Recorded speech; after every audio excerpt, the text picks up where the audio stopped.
Des salariés qui se suicident à cause des difficultés au travail. Le phénomène semble prendre de l'ampleur. Il y a quelques semaines, on avait par exemple évoqué plusieurs cas chez Renault à Guyancourt dans les Yvelines. À Chinon également, plusieurs employés de la centrale nucléaire ont mis fin à leur jour récemment. L'un de ces suicides est examiné par la justice. Séverine Bourgault et Marc Félix. Située en rase campagne, non loin de Chinon, la centrale nucléaire EDF est un site placé sous haute surveillance. Derrière ces cheminées qui crachent leur fumée se cache un profond malaise partagé par les 1300 salariés. Il y a 80 copains qui sont en conseil de discipline en ce moment quand même. Pour quelle raison? Diverses et variées. Des fautes professionnelles, des fautes, des motifs de grève, profusion.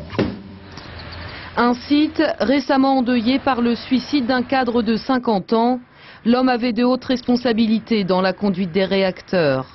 Il s'agit du 3e suicide depuis août 2006, du 4e depuis l'été 2004. Pour le docteur Huez, aucun doute, EDF est responsable.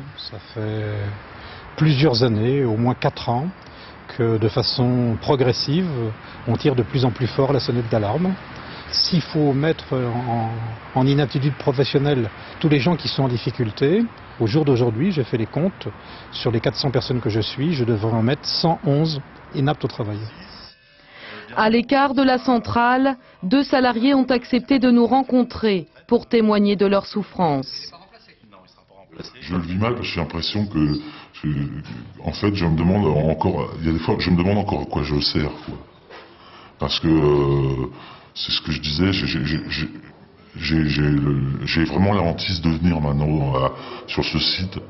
Je peux vous dire que la qualité de vie au travail, c'est véritablement une préoccupation très forte d'EDF. Ce que nous voulons, c'est continuer, parce que nous le faisons déjà, mais continuer à mettre l'humain au centre de nos préoccupations managériales, qu'il s'agisse de gestion de la performance ou qu'il s'agisse de relations avec les individus. Le lien entre suicide et conditions de travail est très difficile à établir, mais selon les syndicats et les médecins, ce serait 30 à 40% du personnel qui serait en souffrance à la centrale nucléaire de Chinon.